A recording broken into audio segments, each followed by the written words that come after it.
tentative list came out a month or two ago.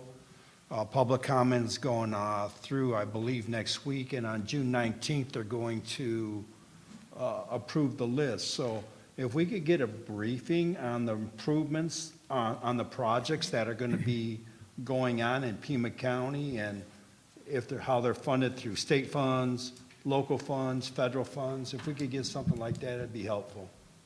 That'd be excellent. Mr. Chair, members of Yes. the committee, yes, we can either have somebody from our staff, or we can ask maybe ADOT Rod Lane to come and give a presentation on the 5-year plan. Great, that'd be very helpful. And thank you, Tom. Any other suggestions? Okay, we're going to the call of the audience, and as stated before, there are two people who want to talk about the White House Canyon Road. So we'll start with Sarah Martin. Sarah, are you on the line? Yeah, thank you. Go ahead, Sarah, and speak up a little bit. All right. My name's Sarah Martin. I am a resident of Madera Reserve in Green Valley. It's a neighborhood that is located off White House Canyon Road.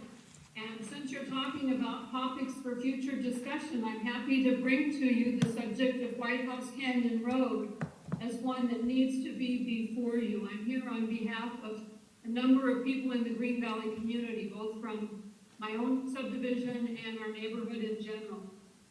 White House Canyon, if you don't know it, is the gateway for thousands of people to visit Madera Canyon for birding and hiking and picnicking and various programs throughout the year.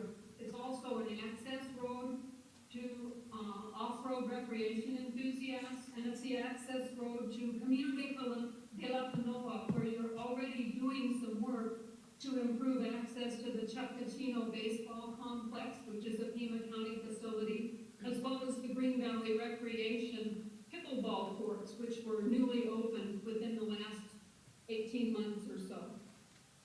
White House Canyon Road is also the sole access road to several residential neighborhoods, many businesses, including the United Community Health Center and the Continental School.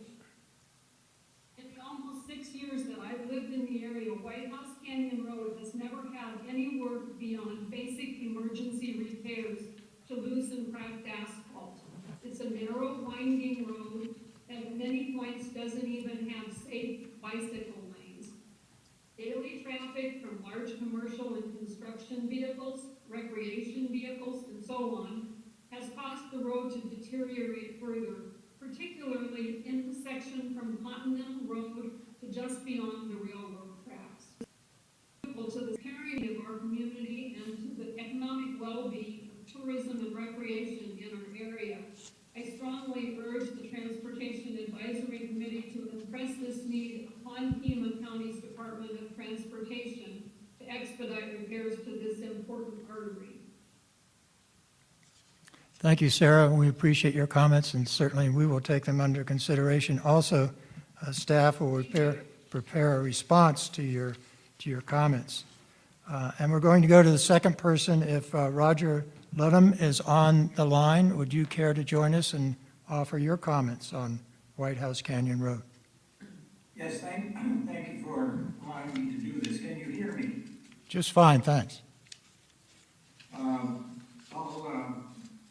piggyback a little on what Sarah Martin just said and what Tom Lorenzini had said earlier. But I live in the Madera Shadows, opposite the reserve. The folks in my HOA have been clamoring for repair on White House Canyon Road. I would say, with some extensive engineering background, that White House Canyon from Continental to approximately Camino de la Panoa cannot just be resurfaced or repaired. There are some significant geometry and profile issues.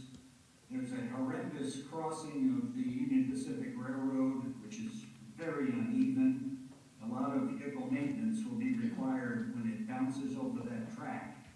Additionally, there's some severe drainage problems when the monsoon water runs down the adjacent to White House Canyon, crosses under the Union Pacific Tract, and goes across White House Canyon, and it floods, and often the road is closed. There are, as Sarah has just said accurately, there are a lot of houses, a lot of properties, Continental School, Madeira Canyon, the pickleball courts, and the only way in and out is White House Canyon Road. I didn't know until I listened to this meeting about cost benefit, and I understand now the benefit is the highest return for your dollars. I'm not so sure what the definition of return applies to.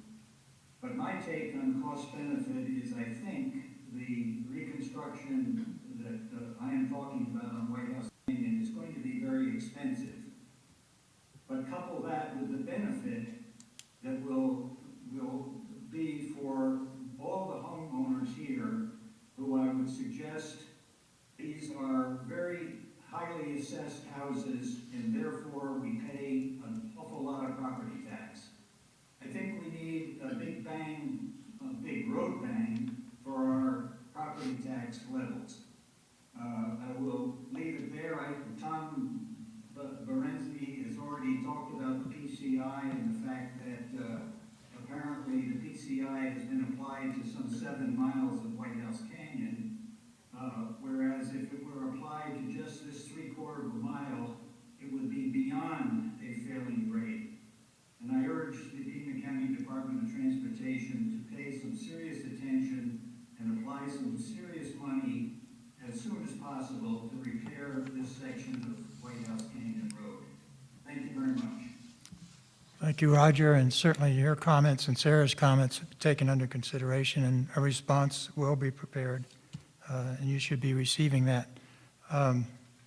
Thank you. I mean, many of us around these tables have traveled your road going up to Madeira Canyon, so we appreciate your stepping forward.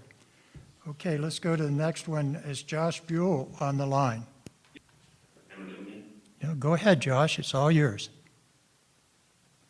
Thanks, sir. So in November, I had posted a comment card. I unfortunately wasn't able to be a part of the meeting that day, and I did not see a response to my request to have Camino Aurelia be paved. It's a 1 mile section of road in District 4. Its PCI falls under 43 right now, but that was only assessed in April 21. Every monsoon, this road continues to get worse and worse. We keep sending in C-click fix options, but that's just a temporary fix. This road is, it looks like the road that was pictured earlier from Ray Valley. And we have great neighbors here that bring out their tractors and clean it up every time that the monsoons come through, but this road's falling apart. And it's a 1 mile section that should have been done when Houghton was done in the first place, but for some reason it stopped. And we're avoiding massive potholes on the road to go in another lane. It's becoming a safety hazard at this point. So I'm hoping that Pima County will recognize the safety hazard this small section of road is. It is an Ontario road. It falls on our Dodge River, and it's so that Pima County will take a look at this and get it prepared. Okay, Josh, thank you, and we'll take a look about responding to your November inquiry, and assuming there was one, we'll update the response and try to make sure you get a copy. So, but thank you for bringing your comments forward. We appreciate it. That's what the committee's here for. We want to hear from the public. So thank you very much. We appreciate it. Any other people who have stepped forward and wish to offer comments?